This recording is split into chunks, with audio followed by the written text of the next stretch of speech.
Tahun 1976 mungkin adalah salah satu periode paling kelam dalam sejarah Amerika saat itu, dan bahkan masih membekas sampai sekarang. Kota New York dihantam oleh krisis yang berkepanjangan, pengangguran bertambah, kejahatan meningkat. New York pun berubah dari kota metropolitan menjadi selayaknya Gotham City. Kejahatan serius terjadi setiap harinya. Ada sekitar 4.000 orang yang diserang, dilecehkan, atau dihabisi.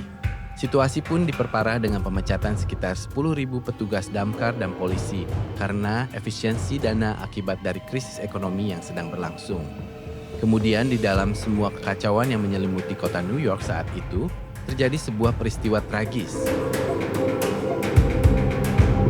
Pada 29 Juli 1976, di kota Bronx, Amerika Serikat, Donna Lauria berusia 18 tahun bersama temannya Jody Valenti yang sedang berada di dalam mobil yang terparkir di depan rumahnya, diserang dengan timah panas yang dilepaskan orang tidak dikenal hingga meninggal. Namun dikarenakan situasi Amerika saat itu, kasus penyerangan bukanlah sesuatu yang mengejutkan orang-orang. Berita itu pun berlalu tanpa mendapat banyak perhatian. Namun yang orang tidak ketahui adalah kasus itu bukanlah kejahatan biasa, melainkan awal dari sebuah tragedi mengerikan. 3 bulan kemudian, pada tanggal 23 Oktober 1976, Carl Denaro diserang saat ia sedang merokok di dalam mobilnya yang sedang terparkir pada pukul 1.45 malam. Ia dengan cepat lalu menginjak gas mobilnya dan segera kabur. Meskipun mendapat luka cukup serius di kepala, tapi Carl Denaro berhasil selamat.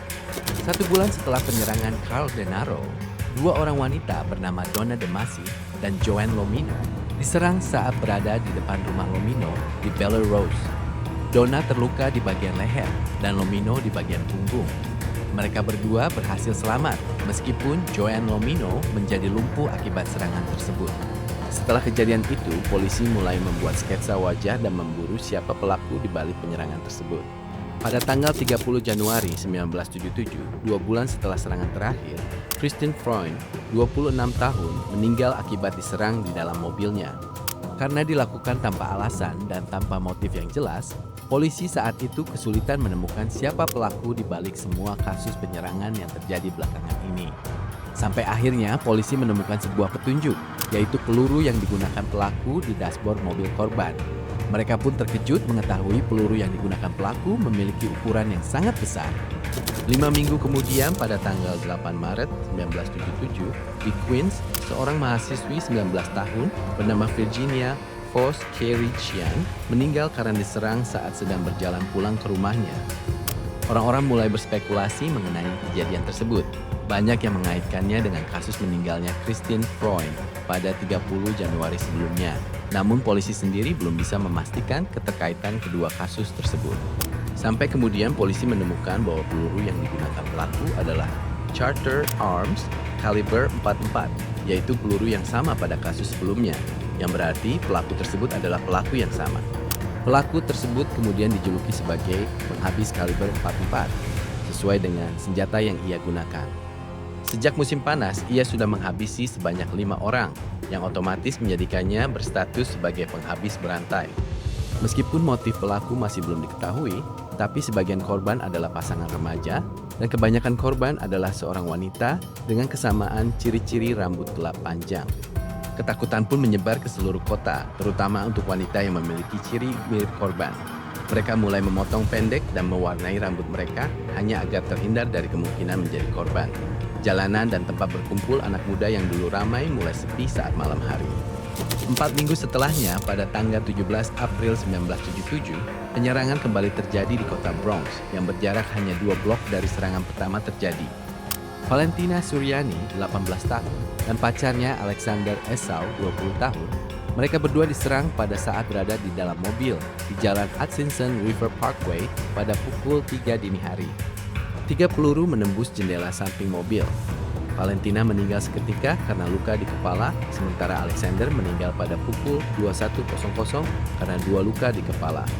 Yang menarik adalah si pelaku kali ini meninggalkan sebuah surat di TKP. Surat tersebut ditujukan kepada Joseph Borelli, seorang detektif NYPD.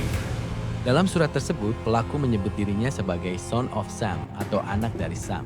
Isi suratnya menyatakan ketersinggungannya terhadap pernyataan Joseph Borelli karena menyebutnya pembenci wanita dan sebuah ancaman kepada polisi bahwa dia akan beraksi kembali.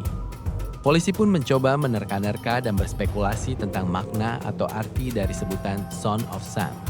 Di antaranya, anak dari Sam atau paman Sam, sampai mengaitkannya dengan satanisme, yaitu anak Sam dari Sam sang iblis. Mereka pun belum mengetahui artinya.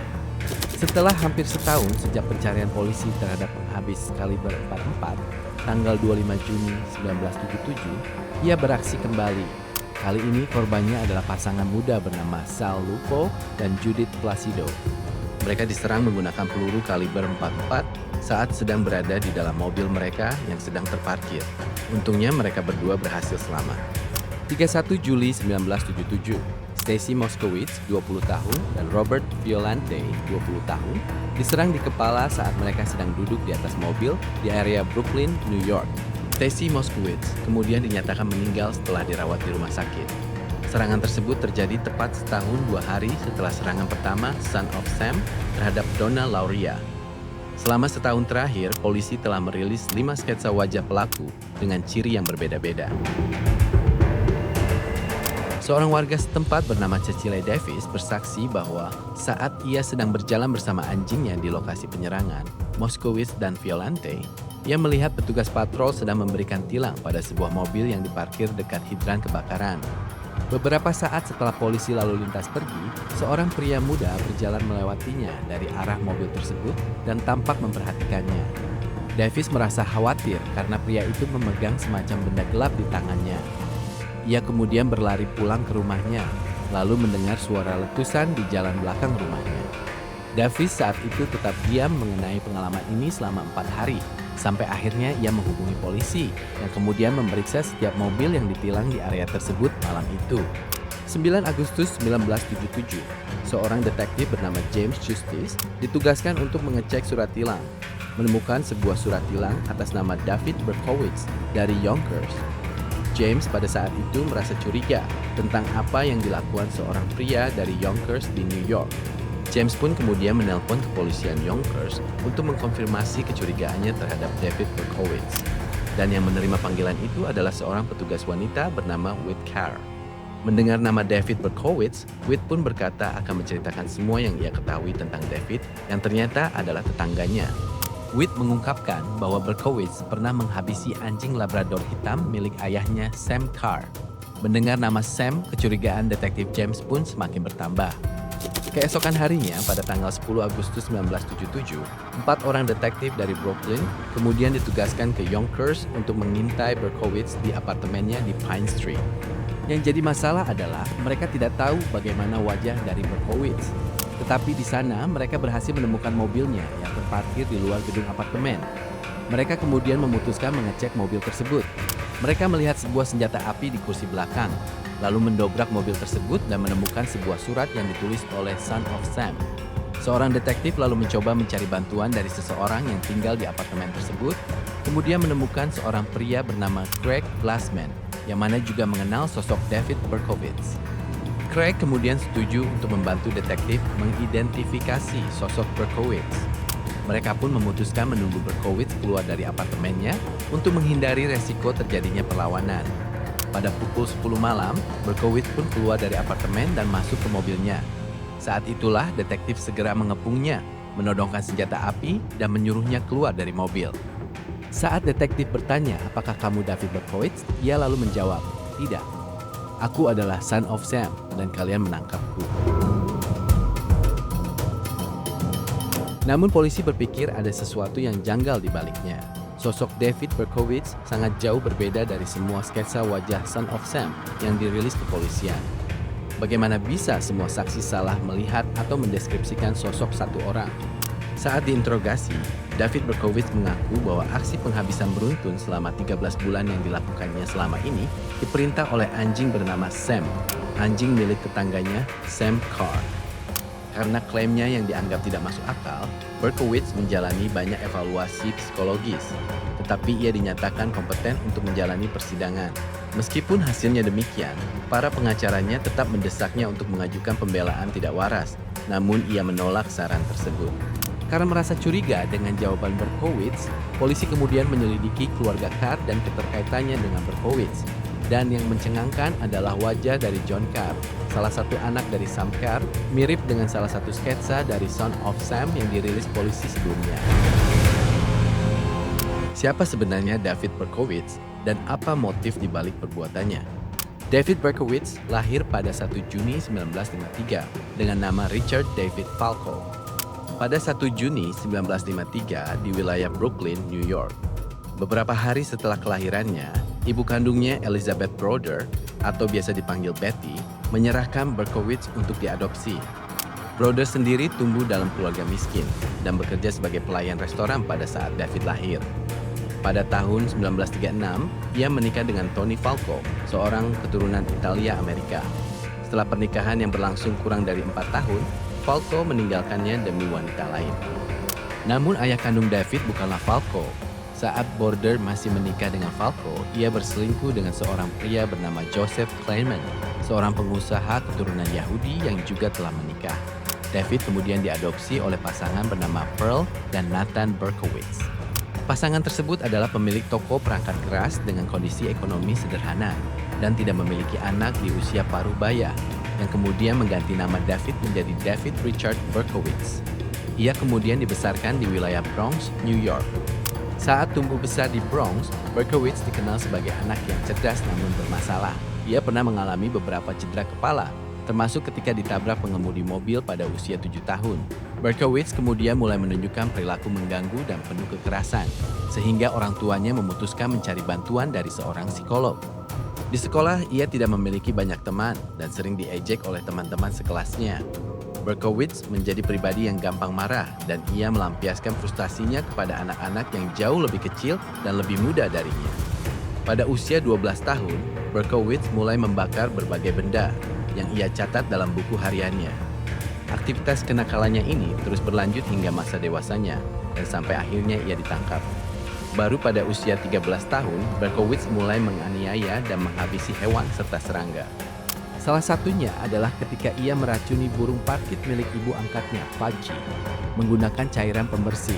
Meskipun mempunyai perilaku yang menyimpang, tetapi ia memiliki hubungan yang sangat dekat dengan ibu angkatnya. Ketika Berkowitz berusia 14 tahun, ibu angkatnya meninggal karena kanker payudara. Kejadian tersebut membuatnya sangat terpukul dan marah. Perilaku Berkowitz menjadi semakin tidak stabil dan ia mulai mengalami kesulitan di sekolah. Pada masa ini, ia juga mulai jarang bertemu ayahnya yang selalu bekerja dalam jam kerja panjang. Pada usia 18 tahun, Berkowitz bergabung dengan Angkatan Darat Amerika Serikat dan bertugas di Korea Selatan serta Kentucky, tempat ia menjadi ahli senjata yang terampil. Sampai akhirnya, ia mendapatkan pemberhentian militer secara terhormat pada Juni 1974. Setelah kembali ke New York, Berkowitz sempat berkuliah di Bronx Community College dan bekerja sebagai petugas keamanan serta sopir taksi. Ia juga menemukan kembali ibu kandungnya, Betty, pada tahun 1975 dan menjalin hubungan dengan saudara perempuan tirinya, Roslyn. Ibunya kemudian mengungkapkan tentang detail kelahirannya. Hal ini sangat mengguncang Berkowitz, terutama mengenai fakta bahwa dirinya adalah anak yang tidak diinginkan. Sekitar masa inilah ia mulai melakukan tindak kejahatan untuk pertama kalinya. Setelah penangkapannya, Berkowitz membuat pernyataan bahwa dirinya merupakan bagian dari sekte pemujaan setan yang membantunya melakukan serangan dan penghabisan. Ia juga menyebutkan bahwa John dan Michael Carr, putra dari John Carr, adalah bagian dari sekte tersebut. Meskipun tidak ada bukti kuat yang ditemukan untuk mendukung klaim tersebut, banyak orang masih bertanya-tanya apakah Berkowitz benar-benar bertindak sendirian. Pada 11 Februari 1978, 6 bulan setelah penahanan Berkowitz, John Carr, pria yang mirip dengan sketsa Son of Sam, ditemukan meninggal di Minot, Dakota Utara karena mengakhiri hidupnya. 2 tahun setelah Berkowitz ditahan pada 4 Oktober 1979, Michael Carr juga meninggal dalam sebuah kecelakaan mobil tunggal di West Side Highway, New York. Banyak yang merasa janggal dengan meninggalnya John dan Michael Carr. Orang-orang berteori bahwa meninggalnya mereka ada kaitannya dengan kasus Son of Sam dan sekte sesat yang diceritakan oleh Berkowitz. Namun hingga saat ini, bahkan setelah Berkowitz didakwa, tidak ada bukti apapun terkait keterlibatan sekte sesat dalam kasus Son of Sam. Pada 8 Mei 1978, Berkowitz mengaku bersalah atas semua kasus penghabisan tersebut. Ia menarik pembelaan tidak waras dan mengaku bersalah atas 6 kasus penghabisan.